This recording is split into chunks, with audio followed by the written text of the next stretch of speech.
Nalaman ni Mama Og ang lahat ng detalye. Wala na si Julia at kailangan pa niyang magbayad ng milyon dahil kay Kim. Narito ang buong kwento. Sa sunod-sunod na pangyayari na ikinatigilan ng lahat, nalaman daw di umano ni Mama Og ang buong katotohanan sa likod ng sunod-sunod na pagtataksil, pagkakautang at pangungulila sa puso, at ang pagbagsak ay maaaring magdulot sa kanya ng higit pa sa mga relasyon.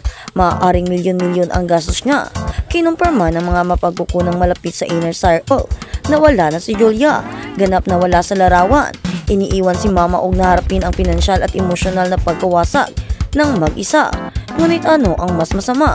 Maaaring siya ay legal at pinansyal na mananagot para sa mga isyong konektado kay Kim. Ang mismong taong ipinagtanggol niya noon, wala siyang ideya na darating ito. Sabi ng isang tagaloob ng pamilya ng kwento na sira siya ang katotohanan tungkol kay Julia na wala nang walang babala. Ayon sa mga taong malapit sa sitwasyon, biglang pinutol ni Julia ang mga ugnayan na nag-iiwan hindi lamang ng mga personal na relasyon, kundi pati na rin ang bakas ng hindi natapos na negosyo. Ang mga nakabinbing kontrata at mga alingaw-ngaw ng mga nakatagong pagkakamali sa pananalapi. She left Mama Og to handle everything, the deals, the damage, the fallout. Patuloy ng source. Hindi man lang siya nakapagpaalam ng maayos. Nakakabingi ang katahimikan. Walang pampublikong pahayag. Walang huling pagpupulong. Isang araw nandoon si Julia, the next day she was gone, out of the country, out of reach, and out of responsibility. Parang hindi sapat ang biglaang pag-alis ni Julia. Si Mama Og ay nagpaulat na tinatamaan ng isang nakakagulat na legal notice na kinakasangkutan ng milyon-milyong piso sa mga parusa na nauugnay sa isang nakaraang proyekto na kinasasangkutan ni Kim. Isang dating malapit na kasama na ang kontrata di umano ay naging maasim. Ang kontrata ay nasa pangalan ni Mama Og. Hindi niya alam ang buong saklaw na pangyayari sa pagitan ni Julia at Kim. Sabi ng tagapaloob, ngayon na iwan niyang hawak ang bag.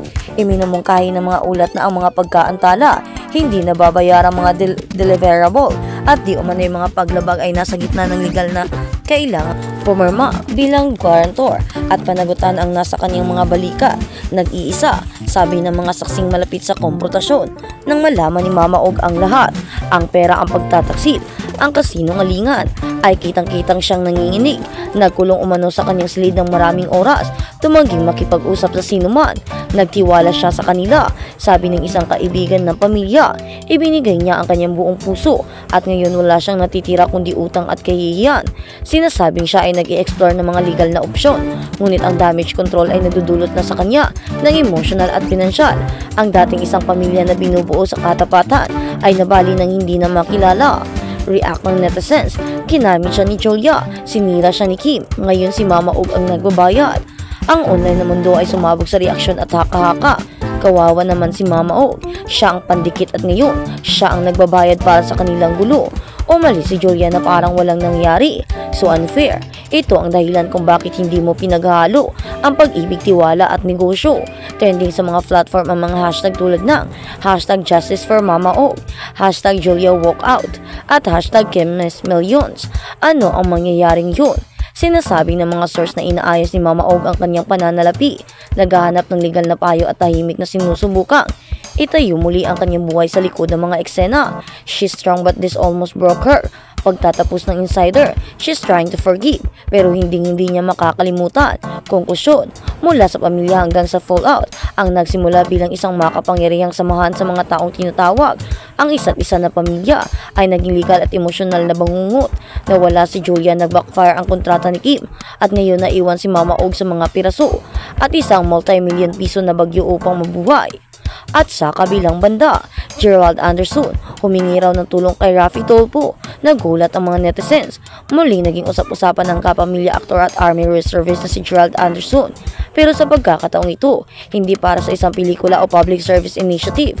Ayon sa trending online discussion, humingi umano ng tulong si Gerald Anderson sa broadcast personality na si Raffy Tulfo para tugunan ang personal concern na kinasasangkutan ng online defamation o misconduct ng hindi pinangalan ng individual. Bagamat walang formal na kompormasyon na inilabas ng kampo ni Gerald o ng mga producer ng programang Raffy Tulfo in Action, ang chismis lamang ay nag-trigger ng malawakang talakayan sa social media kung saan ang mga netizens ay napahayag na parehong pagkakabigla at pag-uusisa. What sparked the rumor? Sa unang bahagi ng linggong ito, nagsimulang kumalat ang mga screenshot ng dapat mga minsay at edit na clip sa Facebook at TikTok na nagsasabing si Gerald ay lumitaw o nagpaplanong lumabas sa Tulfo Show para magsampa ng reklamo kahit na walang episode na nagtatampo kay Gerald na inilabas sa mga opisyal na platform ng Tulfo. Mabilis na tumindi ang online scatter. Ang issue ay nanatiling hindi malinaw. Ito ba isang legal na reklamo o isang papublikong apila o isang hindi pagkakaunawaan na kinuha sa labas ng konteksto? React ng mga netizens ang posibilidad na sangkot ni Gerald kay Tulfo, isang kilalang public service figure na sikat sa pagresolba sa mga alitan at reklamo. Ay nahuli sa maraming netizens. I never expected Gerald Anderson to go this route. Anong nangyari? Nagkomento ang isang user sa X or dating Twitter. Nagsagawa ba siya ng legal na aksyon laban sa mga online bashers o mas personal? Isa pang idinagdag sa Facebook. Marami naman kasi ang hindi nagsasabi ng maganda kay Gerald at hindi iyon tama. Kaya naman siguro ay tama lang na mag-seek siya ng legal counsel dahil hindi na rin naman tama na ginagawan siya ng mga hindi magagandang salita ng mga tao kahit na wala namang tamang basihan. Bakit naman kasi si Gerald ang pinupunterya ngayon, di ba? Alam naman natin na isa siyang mabuting tao. Kaya naman kung ano man ang totoo dito ay sana mag-heal na ang lahat at sana maging okay na dahil hindi rin naman tama na siridaan si Gerald lalo na tahimik ang kanyang buhay. Bakit ba naman kasi ay merong mga ganitong istorya at mga paninira, di ba? At baka nga itong mga haka-hakat na ni Kim Chiu ay hindi rin totoo. Paano naman magagawa nila ang mga ganitong eksena o mga ganitong problema? Parang napaka-imposible naman nagawa nila ng issue ang ganito. Kaya naman ang tanong ng karamihan, bakit ba naman kasi si Gerald ngayon ang tinatamaan at sinisiraan ng mga vlogging ngayon, ng mga articles na nagsasabi ng ganito, mga salita at mga impormasyon, mga balitang wala namang makatotohanan.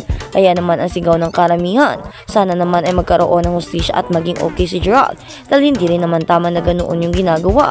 Yung sinasabing nilang nanggugulo, wala namang pruweba. Kaya ang tanong, bago magsabi ng mga ganito at magbitaw ng mga salita, dapat pruweba muna dahil marami ang nasisiraan, lalo pat ang kanilang mga trabaho sa industriya ay naaapektuhan.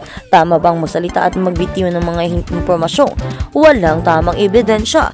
At tulad ngayon na sinasabihan sina Kim at Julia na sinaktan nila at inagrabyado si Mama Oz, walang katotohanan, walang ipinapakita na ebidensya. Ngayon bago magsalita at bago paniwalaan ang mga balitang ito o mga issue dito sa Pilipinas, dapat munang alamin, dapat munang tingnan kung ito ba ay fact o isa lamang mga balitang walang makatotohanan at gawa-gawa lang ng mga tao upang kumita o may mapag-usapan. Kaya naman advice sa karamihan, tingnan muna ang source kung tama ba ito or hindi. Antayin ang mga international na balita kung totoo man. At sa ngayon ang hiling ng karamihan, sana maklear ang name ni Gerald dahil isa siya sa mga pinaka-iidolo naming artista.